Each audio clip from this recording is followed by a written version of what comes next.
Panorama group, जो सोचता है वो करता है। आपके अपने सपनों का आशियाना। कि मुख्यमंत्री नीतीश कुमार अचेतावस्था में हैं, तो इसका मतलब इंडिया ब्लॉक, जो कृष्णा लाबरू ने कहा कि एजेंडा से भटकने नहीं देंगे, तो यह बात घर घर पहुंचाई जाएगी कि नीतीश कुमार की सेहत कैसी है। हाँ, तो ये बात अभी पहले भी वो कहना शुरू कर दिया था जी, तेजस्वी यादव। बिल्कुल। और अब इस बात प्रशांत किशोर दोनों ने। हाँ, और उसके वीडियोज भी बना दिए गए हैं। नीतीश कुमार के तरह जी, तरह के जो विचित्र तरह के व्यवहार, विचित्र तरह की हरकतें वो कर रहे हैं, उनके वीडियोज भी बने हुए हैं। वो सब बहुत जी, बॉम्बार्डिंग होगी। वो उस लड़ाई तो उस लेवल पर जाएगी जिसको लेकर के कई सवाल उठेंगे बाद में। लेकिन तेजस्वी यादव को भी पता है कि अगर नीतीश कुमार के बारे में, जो प्रशांत किशोर भी बार बार कह रहे हैं, अगर जी, नीतीश कुमार को डिस्क्रेडिट नहीं किया, कि डिस्क्रेडिट हम्म, करने का मतलब कि उनकी सेहत को लेकर के लोगों को ये कन्विंस नहीं किया कि वो अब मुख्यमंत्री बनने और सरकार चलाने की स्थिति में नहीं है, तो फिर इंडिया ब्लॉक बिल्कुल। में तब एनडीए का जो एडवांटेज है उसको कम करना मुश्किल हो जाएगा। देखिए, जी, एनडीए की बात हम हमेशा कहते हैं कि जो वोट की पूंजी है आपकी है, लेकिन सबसे बड़ी हम्म, पूंजी नीतीश कुमार है। एनडीए की सबसे बड़ी पूंजी नीतीश कुमार है। ये नीतीश कुमार, जी, उस बिल्कुल। वही पूंजी, आप उसी पूंजी का क्षरण हो गया है, उसी पूंजी में से आपने काफी चीजें गवा दी है। तो जी, इसका फायदा है, और ये इस काम में भी प्रशांत किशोर को हम सबसे आगे रखते हैं। उन्होंने ही सबसे पहले कहना शुरू किया कि नीतीश कुमार अब राज चलाने के लायक नहीं है। उनके राज में ये विफलता हुई।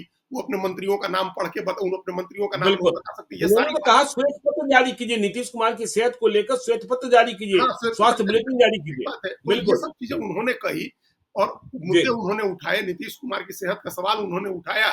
लेकिन आज के तारीख में बेटर इक्विप्ड पार्टी और बेहतर गठबंधन वो इंडिया ब्लॉक है, बिल्कुल। आरजेडी है, तो वो इस मुद्दे का ज्यादा इस्तेमाल करेगी। मोटे तौर हुँ, पर ज्ञानेश्वर जी, अब इंडिया ब्लॉक वर्सेज एनडीए की एक आमने सामने की लड़ाई बन रही है।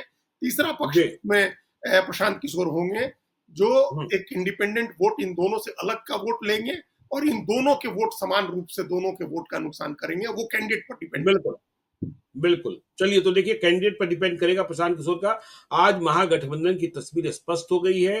तेजस्वी यादव भले ही घोषित न किए गए हों, लेकिन चेयरमैन बन गए हैं, तो चेहरा तो तेजस्वी यादव ही हैं। मुकेश सहनी का भाव बढ़ गया है और वामपंथी पार्टियों की प्रतिबद्धता दिखाई पड़ी है कि हमें कुछ नहीं चाहिए, हमें बीजेपी को रोकना है।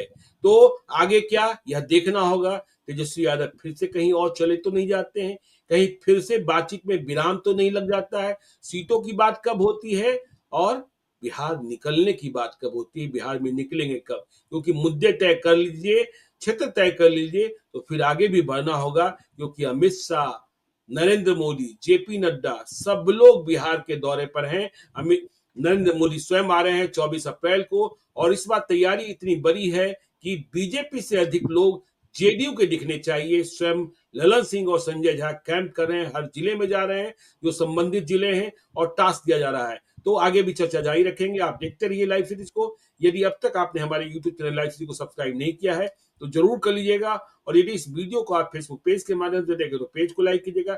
हैंडल एक्स पर भी हमें फॉलो कीजिए। धन्यवाद।